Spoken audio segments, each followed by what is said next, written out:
मैं हूं अंकित अवस्थी। फिलहाल खबर यह चल रही है कि तालिबान के लीडर्स आपस में झगड़ रहे हैं। लीडर को डर है कि तालिबानी सत्ता गिर सकती है। तो क्या इसका कोई पाकिस्तानी कनेक्शन है, क्योंकि पाकिस्तान की तालिबान से इन दिनों बन नहीं रही है, या इसका अमेरिकी कनेक्शन है क्योंकि अमेरिका को अफगानिस्तान के अंदर बगराम एयरबेस चाहिए, या फिर तालिबानी आपस में झगड़ रहे हैं? सारी चर्चाएं आज के सेशन में सिलसिलेवार तरीके से करते चलते हैं, क्योंकि चर्चा फिलहाल इस तरह से है कि तालिबान में फिलहाल सब कुछ ठीक नहीं है। तालिबान क्या है यह भी मैं बताऊंगा, कैसे बना, क्या इसका इतिहास है, ब्रीफ इंट्रो करेंगे, और आज क्या स्थिति है वो मैं आपको लेकर चल रहा हूं। तो अफगानिस्तान में तालिबान के भीतर के हालात ठीक नहीं है। कह रहे हैं कि हालात इतने बिगड़ चुके हैं कि सरकार ढहने का खतरा मंडराने लगा है। और तो और जो खींचतान है सत्ता के अंदर की वो सामने आने लगी है। बीबीसी ने हाल ही में एक अपनी रिपोर्ट प्रकाशित की जिसमें एक वायरल ऑडियो क्लिप का उन्होंने 100 लोगों से इंटरव्यू लेकर सत्यापन किया।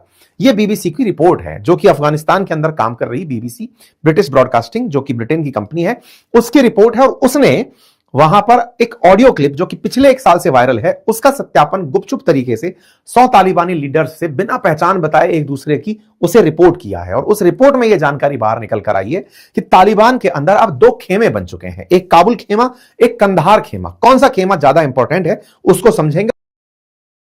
चैनल पर नए हैं तो चैनल को सब्सक्राइब कर लें, बाकी अपनी राय कमेंट बॉक्स में खुलकर रखें। गुजारिश बस यही रहेगी कि आप जितना संभव हो अपने साथियों के साथ इस सेशन को साझा करें। इतनी एनर्जी आपके साथ खर्च करते हैं, मर्जी आपकी है।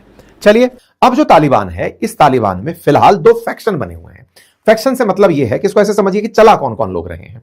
तो इसको समझाने के लिए मैं आपको ना सीधा लेकर चलता हूं ये तस्वीरों से ऊपर एक फ्लो चार्ट पर, आप इसे देखें। तो यहां पर फिलहाल ना की लीडर्स में सबसे ऊपर बैठा व्यक्ति है मौलवी हिबातुल्लाह अखुनजदा। ये अखुनजदा नाम का जो व्यक्ति है ना, ये फिलहाल तालिबान का सुप्रीम लीडर है। जैसे खमनेई है ना ईरान में, ऐसे ही इस्लामिक एमिरेट्स ऑफ अफगानिस्तान, जो तालिबान ने अफगानिस्तान का नया नाम दिया है इस्लाम को प्रवर्तित करने के लिए, उनका सुप्रीम लीडर ये है अखुनजदा। अखुनजदा के नीचे उसकी अंतरिम सरकार के अंदर लोग हैं डिप्टी प्राइम मिनिस्टर और deputy prime minister, 2 deputy prime minister और 1 प्राइम मिनिस्टर। ये जो डिप्टी प्राइम मिनिस्टर है बरादर, जिसका नाम है मुल्ला अब्दुल गनी बरादर, ये तालिबान का संस्थापक सदस्य है। लेकिन अखुनजदा ने इसे डिप्टी प्राइम मिनिस्टर बनाया और प्राइम मिनिस्टर बनाया मुल्ला हसन अखुंद को। इसके बाद में एक और डिप्टी प्राइम मिनिस्टर बनाया जिसका नाम है सलाम हनाफी। तो एक प्रकार से तालिबान के संस्थापक सदस्य को भी अखुनजदा ने खुद से इतना नीचे रखा। अब यह महाशय कौन है? अखुनजदा एक मौलवी है जो लंबे समय तक इस्लाम की शिक्षा देते रहे मदरसों में, और बाद में अपने द्वारा जो भी तालिबान एक्ट करता था ना अमेरिकियों के खिलाफ, जितने भी साल के संघर्ष में, उन्हें ये मदरसों से फतवे जारी करके सही ठहराते थे कि बहुत बढ़िया किया तालिबान ने ऐसा किया, बहुत बढ़िया किया अमेरिका के खिलाफ ऐसा हुआ। और इनकी तस्वीर नहीं है कहीं भी। ये जो एक तस्वीर आप देख रहे हैं, कहते हैं कुल मिलाकर इनकी 2 ही तस्वीरें हैं अब तक मार्केट के अंदर उपलब्ध। अब ये कल्पना में ही है कि कौन व्यक्ति है जो बैठ करके वहां से आदेश देता है, नहीं पता। ये टीवी से घृणा करते हैं, टीवी पर नहीं आना चाहते। ये बिल्कुल इस्लामिक कट्टरपंथ को बिलीव करते हैं कि टीवी पर होना ही नहीं चाहिए, म्यूजिक होना ही नहीं चाहिए, इंटरनेट होना ही नहीं चाहिए, महिलाओं की शिक्षा होनी नहीं चाहिए। बिल्कुल उस तरह से एक्सट्रीमिज्म को प्रमोट करना चाहते हैं। इन्हें अपने से अलग रखने के लिए, मतलब इन्होंने अपने आप को इतना ऊपर सेट किया हुआ है और बोले हम अपने तरीके से रीति रिवाज से चलेंगे। पर सारा गेम केवल धर्म से नहीं चलेगा, इसके लिए इन्होंने एक एग्जीक्यूटिव बॉडी बनाई है और उस एग्जीक्यूटिव बॉडी में इन्होंने मिनिस्टर्स रखे हैं। ये वो मिनिस्टर्स हैं जिनमें से शायद मुत्तकी को तो आपने देखा भी होगा, विदेश मंत्री हैं इनके, भारत भी आए थे। ऐसे ही इनके पास एक सिराजुद्दीन हक्कानी भी है। इन भाई साहब की भी तस्वीरें बहुत ही कम उपलब्ध हुआ करती थी 2021 से पहले, और इनकी आजकल तस्वीरें खूब हैं, वो भी मैं आपको बताऊंगा। इन पर 1 करोड़ रुपए का अमेरिका ने इनाम रखा हुआ था। ये इनके कुछ मिनिस्टर्स हैं। अब समझिए, देखिए, चलाने वाले तो हो गए ये लोग और ये हो गए मिनिस्टर्स। मिनिस्टर्स को इन्होंने अलग शहर में बसा कर रखा है। अब मतलब यहां पर चलता क्या है? यहां पर चलता कुछ इस प्रकार से कि सुप्रीम लीडरशिप जो है ना, वो इनके कंधार में बैठती है, जिसके अंदर सुप्रीम लीडर आमिर अल मिनिस्टर्स अखुनजदा विराजमान होते हैं। तो अफगानिस्तान के 2 शहर, एक कंधार और एक काबुल। तो काबुल में तो बैठती है मिनिस्ट्री जो काम करवाती है, और कंधार में बैठते हैं सुप्रीम लीडर, और सुप्रीम लीडर को ही सबसे ऊपर माना गया है। उनके आदेश की कोई अवहेलना नहीं कर सकता। इस्लामिक एमिरेट बना अखुनजदा के कारण है और वही कंधार में विराजते हैं, और कंधार में उनके साथ में रहबारी शूरा भी उपस्थित होते हैं जो उनको सपोर्ट करते हैं। काबुल के अंदर इनके ministers, prime ministers, deputy ministers, ये लोग बैठा करते हैं। जुडिशियल मिनिस्टर्स भी इनके पास काबुल में बैठा करते हैं। अब सुनिए, कलेश कहां आ रहा है? कलेश है काबुल वर्सेस कंधार में। एक वो लोग हैं जो एग्जीक्यूशन करते हैं और एक वो लोग हैं जो आदेश बनाते हैं।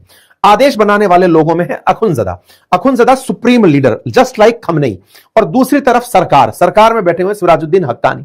जनता ने किसी को नहीं चुना, लेकिन हक्कानी जो है ना, वो इस समय अफगानिस्तान के सबसे लोकप्रिय नेता बताए जाते हैं। और ये जो लोकप्रिय नेता हैं, इनकी लोकप्रियता का कारण इंटरनेट है। आजकल ये 2021 के बाद सोशल मीडिया पर बहुत सक्रिय हुए, इनके इंटरव्यूज वैश्विक मीडिया में छपने लगे, काबुल के अंदर लोग इन्हें देखना शुरू किए, धीरे धीरे अफगानिस्तान में इनका चेहरा, इनका बोलने का अंदाज जब पसंद आने लगा तो बहुत सारा यूथ इनसे कनेक्ट करने लगा।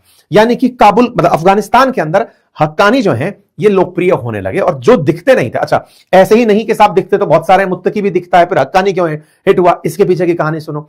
हक्कानी ने पहले अमेरिका के समय पर, जब अमेरिका था तो कई बम फोड़े थे, मतलब इसके ऊपर 1 करोड़ रुपए का इनाम था, आप सोच सकते हैं। तो ऐसे में जिस व्यक्ति ने अमेरिका के खिलाफ इतना माहौल बना के रखा हो, एक बार दूतावास के सामने गोला फोड़ दिया, 90 लोगों की जान चली गई, तो इसको ऐसे लीडर माना जाता है कि डरा नहीं, इसने ये कर दिया और वो कर दिया टाइप से, वैसा हीरो आदमी है।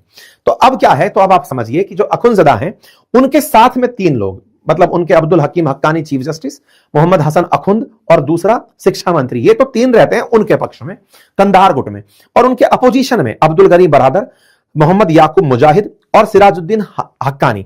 हक्कानी एक तरह से गृह मंत्री हैं। ये जो लोग हैं ना, ये काबुल गुट के अंदर अब अपने आप को सेटल कर चुके हैं। अब क्या होता है कि इन लोगों के बारे में कि गुट बन चुके हैं, ये खबर बाहर नहीं आती, खबर आती है एक ऑडियो क्लिप से, एक ऑडियो क्लिप जिसमें अखुंजदा मदरसे में भाषण देते हुए कह रहे हैं कि अगर हम ऐसे ही लड़ते रहे तो हम खत्म हो जाएंगे, तालिबान खत्म हो जाएगा। ये ऑडियो क्लिप जब बाहर आती है तो ये पहले तो यूं ही चल रही होती है, किसी ने इसको गंभीरता से नहीं लिया होता, मैसेज था चला गया, लेकिन इस खबर को धीरे धीरे लोग एडमिट करने लगे कि ये सच है, तालिबान के अंदर 2 धड़े बन गए हैं और वो 2 धड़े एक दूसरे के खिलाफ काम कर रहे हैं। बीबीसी इस बात की पड़ताल करने निकली, उसने तालिबान के नेताओं को पकड़ा, हालांकि वो अखबार के मीडिया के विरोध में रहते हैं, लेकिन फिर भी आजकल जो उन्हें नया शौक चढ़ा है तो बीबीसी गई, उनसे इंडिविजुअल इंटरव्यूज लिए गए और इंटरव्यूज में उन्होंने कबूला कि हाँ कुछ तो गड़बड़ है, लेकिन हमारा नाम मत छापना, मामला गड़बड़ाया हुआ है। तो खबर निकल कर आती है कि अफगानिस्तान में 2 धड़े बन चुके हैं, एक कंधार जो कि अखुंजदा का है और काबुल जो कि हक्कानी का है, जो चला रहा है। ठीक है साहब, इनके अंदर और घुसा गया तो जानकारी फिर कुछ और निकल कर आई, और वो जानकारी पहुंचती है कि ये बात सरफेस कब हुई। बोले हुआ ये कि अखुंजदा कई बार से ये कह रहे थे कि कुछ तो हम लोगों के बीच में लोग ऐसे हैं जो मेरे आदेश को मानना नहीं चाहते, लेकिन पता कैसे चला कि मानना नहीं चाहते। तो एक बार क्या किया अखुंजदा ने, सितंबर 29, 2025 को एकदम आदेश दिया कि आज से अफगानिस्तान के मोबाइल फोन, इंटरनेट, टीवी सब बंद हो जाएंगे। बिल्कुल साहब, भाषण दे दिया इन्होंने सितंबर 25, सितंबर 29 को इन्होंने भाषण दिया। अफगानिस्तान में रातों रात सारे इंटरनेट शटडाउन हो गए, टीवी बंद हो गए, मोबाइल फोन ऑफ हो गए। अच्छा साहब, अब बैठे हुए काबुल के लोगों को यह नहीं पता था। काबुल को अगर कोई फैसला लेना होता था तो वो कंधार में बैठे अखुंजदा से लेना होता था कि साहब हमको कुछ ऐसे फैसले लेने हैं, लेकिन अखुंजदा को कोई फैसला लेना है तो वो काबुल से नहीं पूछेगा। उन्होंने फैसला का फरमान जारी कर दिया। काबुल इस बात से नाराज हो गया कि यार ये क्या मतलब है, हम दुनिया भर में देखे जा रहे हैं, मोबाइल पे लोग हमें सुन रहे हैं, अंतरराष्ट्रीय स्तर पर अफगानिस्तान की इमेज बन रही है, लोग हमें प्रोग्रेसिव काउंट कर रहे हैं, आप इंटरनेट ही बंद कर दे रहे हो, कम से कम पूछ तो लेते। भाई साहब, यहां दोनों के बीच में सरफुटौवल होता है। परिणाम यह निकलता है कि मात्र 2.5 दिन के भीतर भीतर इंटरनेट बहाल हो जाता है। 48 घंटे के अंदर तो काबुल में या फिर पूरे अफगानिस्तान में वापस इंटरनेट आ जाता है। लेकिन किसी ने नहीं बताया किसके प्रभाव से आया, किसने क्या कलेश किया, क्या कहानी हुई, बस इंटरनेट आ गया। इंटरनेट आ गया, उसके बाद में फिर कहानी बाहर निकल के आना शुरू हुई कि मतभेद असल में विचारों का था, और उस विचारों के मतभेद ने अफगानिस्तान में 2 धड़े खड़े कर दिए। अब इन दोनों धड़ों में जो कॉमन पॉइंट है वो ये कि अखुंजदा वाला जो खेमा है ना, वो कैमरा प्रेमी नहीं है, वो इंटरनेट को, संगीत को, म्यूजिक को, टीवी को बिल्कुल खिलाफ मानता है। लेकिन काबुल वाला खेमा पहले माना यही करता था, लेकिन आजकल उन्हें जो नया सेलिब्रिटी स्टेटस मिला है, लोग आकर सेल्फी जो ले रहे हैं, उससे वो मोटिवेटेड हैं और इंटरनेशनल लेवल पर लोग उनके इंटरव्यूज ले रहे हैं। पहले लोग कहते थे मारो इनको, और अब आजकल लोग कहते हैं आओ बिठाओ इनको, इनसे पूछो क्या सोचते हैं ये लोग। तो ऐसे में उनको जो अचानक इज्जत मिली ना, वो इज्जत संभाल नहीं पाए। इनसे इन दोनों के धड़ों में हो गया मतभेद। मतभेद के पीछे महिला शिक्षा भी एक बड़ा कारण निकल कर आया। महिला शिक्षा की क्या कहानी है? असल में अफगानिस्तान के अंदर लगभग 2 करोड़ महिलाएं पढ़ना लिखना चाहती थी, लेकिन महिलाओं को अखुंजदा ने 10वीं की पढ़ाई मना करा दी। बोले नहीं, महिलाओं को पढ़ने का कोई अधिकार नहीं है।